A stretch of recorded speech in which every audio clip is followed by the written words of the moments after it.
Hey friends, how are you? Welcome to Reads and Eats. My name is Fiona. I'm really glad you clicked on my video today. Straight here.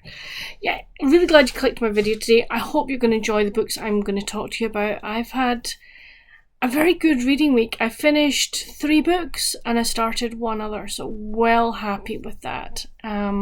So let's start with the books that I have read, and then actually no, let's just chat about my week. We'll start with that. We'll get that out of the way. I've had a decent week. Tuesday I managed to, or was it Monday I managed to quite a bit, and I think I overdid it. So Tuesday, Wednesday were just days of like, oh. Yesterday I went with Mum and Dad. They were meeting a friend for lunch, so I went with them. So it was nice to get out of the house, and I'd managed to time an appointment that I had with them kind of meeting with their friend as well, so that was good. So it meant I got the appointment and then had lunch, so that was nice. Didn't do very much. Well, did a wee bit of shopping. It was necessity shopping. Okay, it was nothing. Nothing that I was like, oh yeah, it's like a treat, as it were. I have to say I was in 2 bookshops within the shopping mall, and I didn't buy anything. I was like really pleased with myself. I was like, aren't I good? So that was fun. But yeah, reading wise has been good this week. So I did finish The Shalley School at Glendower House by Cheryl Burke. I really, really enjoyed this one. I gave it 5 out of 5. Yes, I've tabbed it a bit, which is fine.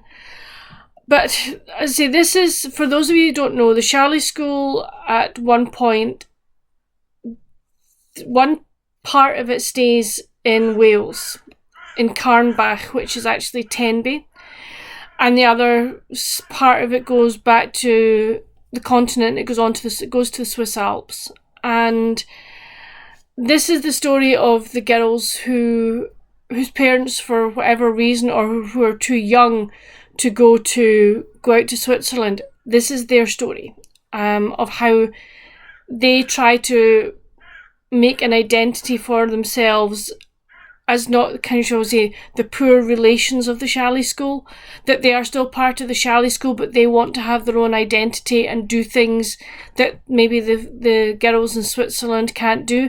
So it's really this story of this part of the school sort of shaking down to become its own identity.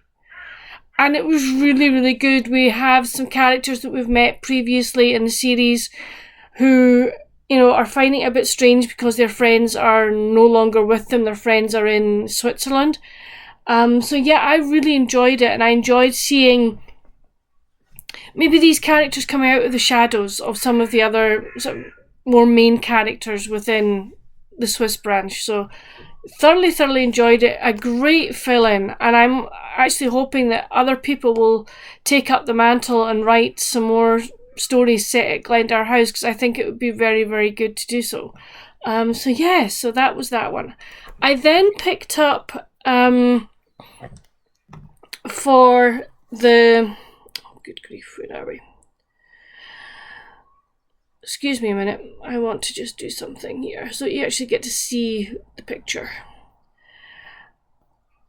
I then picked up The Agent's Secret Baby by Marie Ferrarella. This was part of Sarah's The Bookish Knitters category book club. So within this one we have our main character, and she is pregnant. And she had a relationship with this man called Adam when she was living, I want to say in California, but I can't totally remember.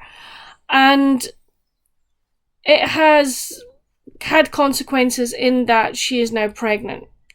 And she's about 8.5 months pregnant. And she came back to her hometown because she heard something that Adam had said that made her think he was a drug dealer, and that she just didn't want anything to do with him. So she now runs the veterinary practice that her father set up.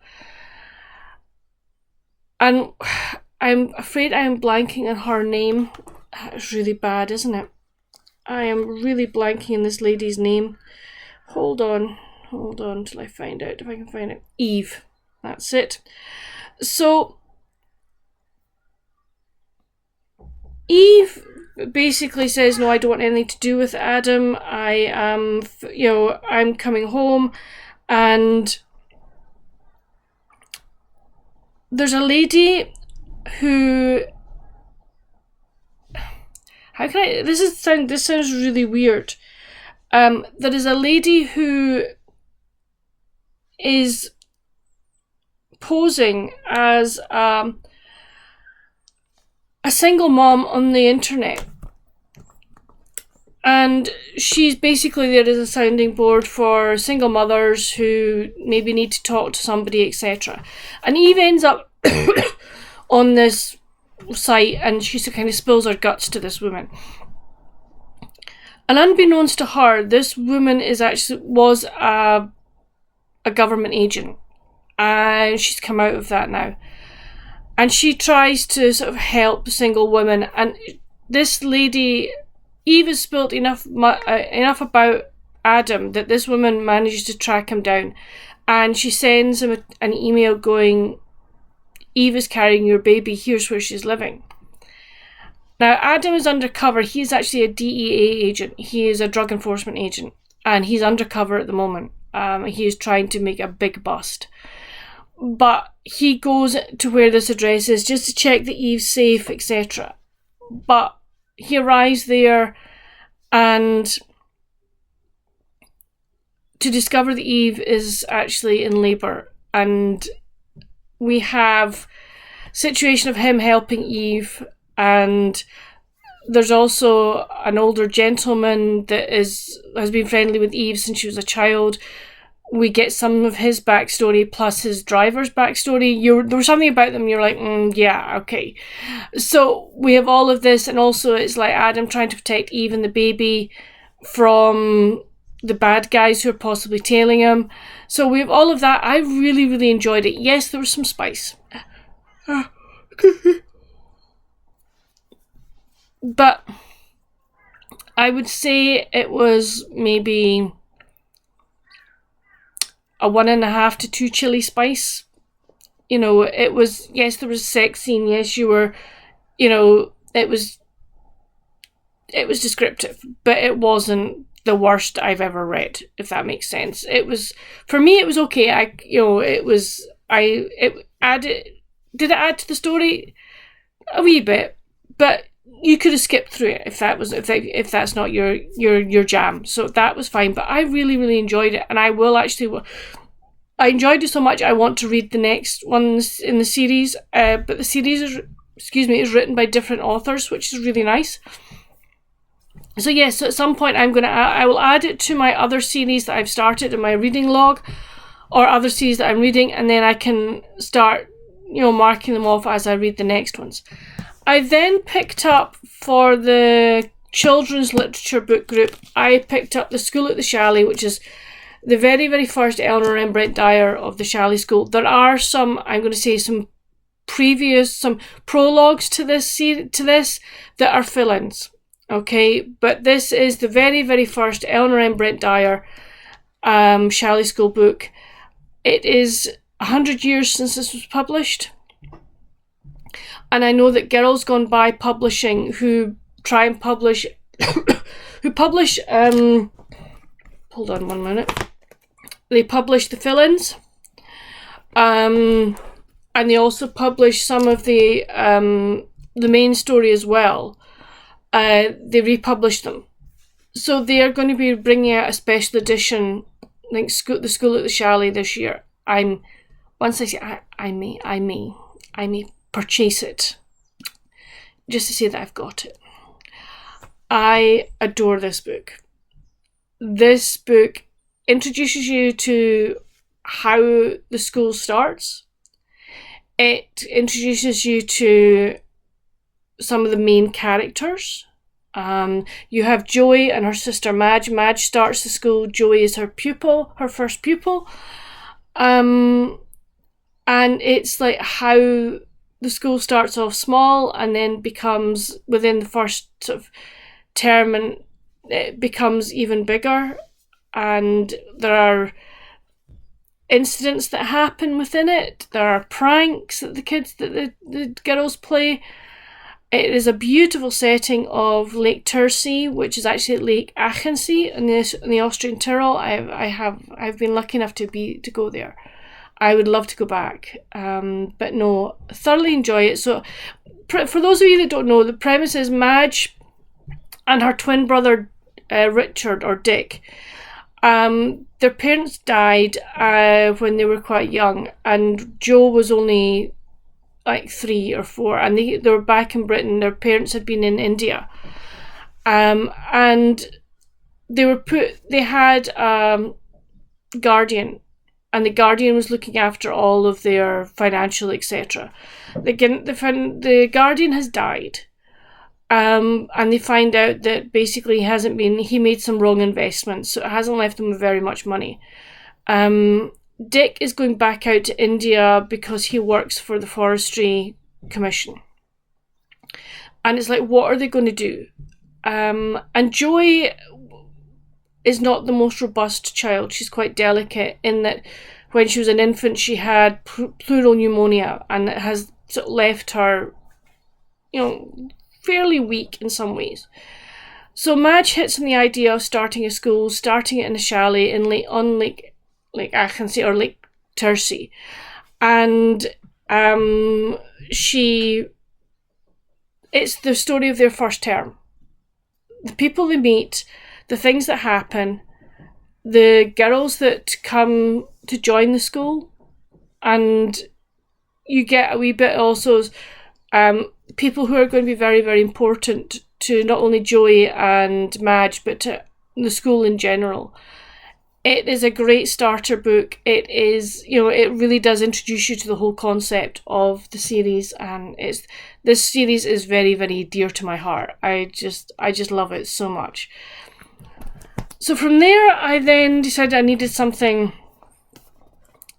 I didn't really know what I wanted to pick up. And this book has been on my shelf for probably since August maybe, and I just haven't got to it. So I decided to pick it up, and that's A Beach House Beginning by Rianne Thane. This is a special book that she wrote for the Harlequin's 75th anniversary. It came out in August of 2024, number 3055. So we meet Wes, and Wes has come to live at Brambleberry House, and he has a neighbour called Jenna. Now Jenna has a daughter, and Jenna is trying to give Wes a big berth because he's quite intimidating, okay? He's a big man, he has tattoos, he looks quite intimidating. And there's something that's happened in her past that makes her very wary of men. And her daughter, I think, is her name Addie? Yes, her name is Addie. Her daughter is obviously very important to her, and she wants to protect her.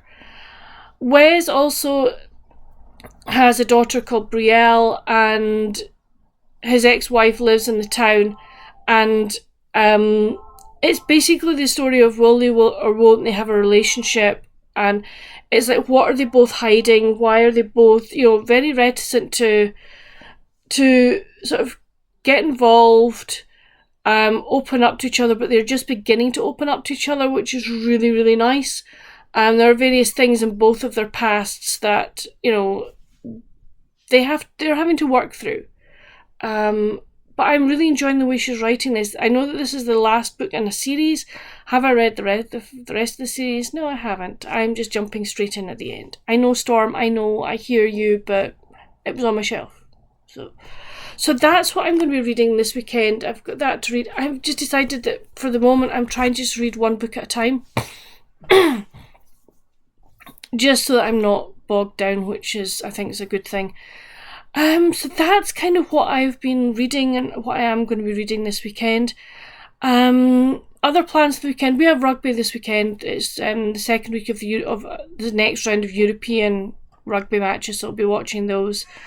And I'm just going to take it easy this weekend. As I say, I woke up this morning very tired, joints are achy, but that's just part and parcel. It's the way it goes. So that's kind of what I plan to be doing this weekend. Watch rugby, try and do a wee bit of work on my reading journal so I can sort of actually have it out and doing more work on it. Maybe do some crochet, not crochet, I might do some crochet, but I'll maybe do some cross stitch. I'm working a small piece at the moment, so maybe work on that as well. But that's it for this video. Oh gosh, it's 15, yeah, it's a reasonable length, which is fine. But please come chat with me down in the comments. What have you been reading this week? What are you going to read this weekend? Have you got any weekend plans? I'd love to know. Have you read any of the books that I've mentioned? If so, what did you think of them? Come chat with me down in the comments. It'd be great. On your way there, why don't you hit that subscription button? It just helps my channel grow, and I am having great fun with my channel. I'm loving it. And also, if you hit the notification bell and like button, it just helps us in the algorithm as well. But until my next video, friends, stay safe, happy reading. Bye!